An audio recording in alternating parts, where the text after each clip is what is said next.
이 방송은 짧게 한 작품에 대한 리뷰만 듣고 싶은 분들을 위한 요약본입니다. 전체 방송에는 더 풍성한 내용이 담겨 있으니까요. 책플릭스 채널을 확인해 주세요.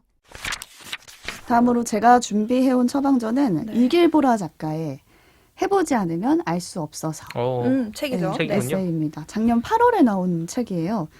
이 작가는 우선 감독으로 아시는 분도 그렇습니다. 많으실 것 같아요. 다큐멘터리 영화 같은 것들을 만드시죠. 네, 맞아요. 로드스쿨러, 뭐 반짝이는 박수소리, 최근에는 기억의 전쟁까지 네, 그러니까 다큐멘터리 베트남전. 많이 내셨던 감독님인데 이 작가를 설명하려면 코다라는 단어를 코다. 빼놓고 설명할 무슨 수가 없어요. 뜻이죠? 저는 코다리찜만 알았는데 코다리찜 우리 떠나지 네, 못하네. 그거는 정말 알고 있었는데 코다라는 단어는 네. 잘 몰랐거든요. 네.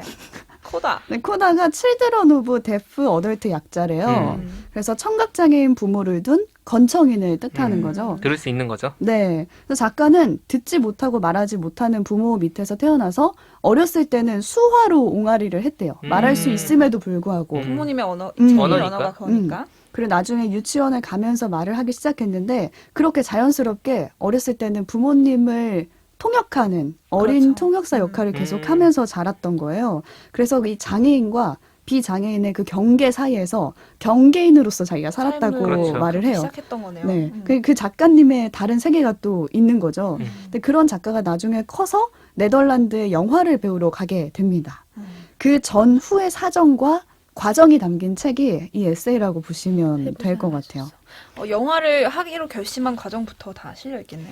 네, 우선 영화를 하고 다큐멘터리도 제작하는 과정 중에 이 사람이 네덜란드의 영화를 더 네. 배우고 싶어서 가게 되거든요. 그 과정이 나오는 거예요. 네. 그래서 책을 다 읽고 나면은 네덜란드에서 석사를 뭔가 같이 딴 느낌이 들어요.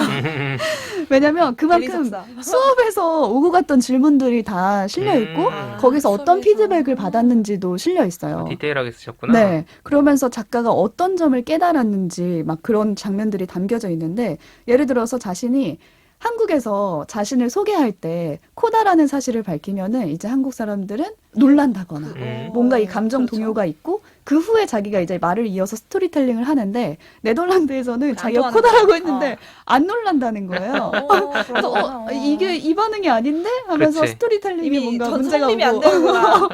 이렇게 이게 주문을 아닌데? 끌고 시작할 수 없는. 이게 아닌데 그런 뭔가 다름에 대해서 다른 시선을 접하면서 자신만의 삶의 방법론에 대해서 고민해가는 이야기라고 보시면 되고 그래서 이 책의 부제도 삶의 지도를 확장하는 배움의 기록이라고 적혀져 있어요. 그래서 독자는 작가의 삶의 지도를 엿보면서 뭔가 나의 지도도 같이 그려보게 된다고 생각하시면 좋을 것 같아요. 오, 멋있다, 뭔가. 네. 저는 그 시작이 가장 인상 깊었거든요. 이 책의 모든 내용은 이 작가가 네덜란드 필름 아카데미에 진학하기로 결정을 하면서 벌어지는 그렇죠. 일이에요. 그래서 여러 조건을 만약에 따지다가 그냥 한국에 머무르기로 했으면은 없던 일이지. 네, 나오지 않았을 책이에요. 만날 수 없는 세상인 거죠. 근데 그렇다고 네덜란드 가세요. 네덜란드가 짱입니다. 유학 모두가 가세요. 네덜란드로 가세요. 이게 아니에요. 그냥 해보지 않았으면 몰랐을 것들을 직접 경험해보면서 이런 걸 겪었다 하는 이야기를 담고 있어요. 근데 작가는 처음에 입학 서류를 내고 나서 1차를 합격하니까 면접을 보러 가야 되는 거예요. 네덜란드로? 그렇죠. 줌 이런 걸로 안 되나요? 그러니까요. 없던 시기다. 근데 뭔지도 이거 모르던 그렇게 만약에 면접을 보러 간다고 치면은 우선 시간이 들고 비용도 들고. 네, 돈 돈이 들잖아. 들고 그리고 떨어질 수도 있잖아요. 그러니까 이게 확실해진 게 아니니까. 매몰 비용이 될 수 있다고요. 기껏 갔다가 그리고 붙는다고 해도 장학금을 못 받으면은 못 다닐 그렇지. 수도 있어요. 그리고 생활비를 어떻게 마련할지도 아직 결정이 안 된 상태예요. 그래서 이런 모든 고민들을 이제 부모님하고 상의를 한 거예요. 이런 조건인데 어떻게 해야 될까 했더니 엄마가 그냥 거기서 딱 말씀하세요.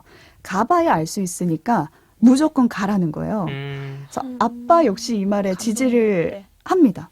근데 작가의 부모님은 귀로 들을 수가 없으니까 정보를 습득하기 어려운 입장이시잖아요. 네. 그래서 모든 거를 몸으로 부딪혀가면서 살으신 거예요. 그래서 직접 가보고 직접 만져보고 만들어 보면서 살았던 게 부모님의 삶의 방식이었던 거예요. 이게 또 청각장애라고 연결이 되네. 단순히 어떤 청각 정보만 없는 것이 아니라 삶의 방식 자체가 그쵸. 전혀 다른 방식일 수 있겠다는 생각이 드네요. 그렇기 때문에 아빠가 작가에게 매일같이 하는 말이 있었는데 보라야 괜찮아 경험. 괜찮아 경험. 이 두 단어였어요. 그래서 오늘 뭐 어떤 일이 있었는데 다른 선택을 했으면 좋았을 것 같아. 막 이렇게 투정을 부리면 괜찮아 경험. 경험한 거다. 음. 좋은 경험을 한 거다. 임플란트를 하고 턱이 막 잔뜩 부은 사진을 보냈을 때도 보라야 괜찮아 경험. 다음엔 안 그러면 되죠. 이라고 하고 임플란트 이것도 해봤네. 하나의 경험이다. 그래. 뭘 성공을 하든 실패를 하든 돈을 버리든 시간을 버리든 대답은 그냥 다 똑같은 신 거예요. 괜찮아 경험이라고. 그러니까 누가 아무리 그게 좋다고 뭐 어떻다고 말해도 해보지 않으면 알 수 없는 거니까 라고 말을 하는 게 이 부모님의 방식이었던 거예요. 그런 부모님 곁에서 크고 자란 작가는 이 두 단어의 용기를 얻고 결국에는 네덜란드로 가서 면접을 봐서 이제 학교를 다니게 되죠. 다니게 된 거죠, 결국. 프롤로그에서 이렇게 말해요. 예술가로서 얼마나 불안하겠어요. 그쵸. 예술가의 삶은. 요즘 더 힘들지. 그쵸. 어떻게 지속 가능한 삶을 꾸려나갈지 그런 막막한 생각이 들 때 이 괜찮아 경험이라는 말을 생각한대요. 어쨌든 발걸음을 떼어야지 무엇이든 가능해진다고 막 말을 하면서 작가는 이런 삶의 방식을 자신의 부모로부터 배웠지만 이 책을 본 사람에게도 닿아서 그렇지. 또 다른 모험의 씨앗이 됐으면 좋겠다고 이렇게 설명을 하거든요. 어차피 해봤는데 안 됐었잖아. 뭐 했던 거.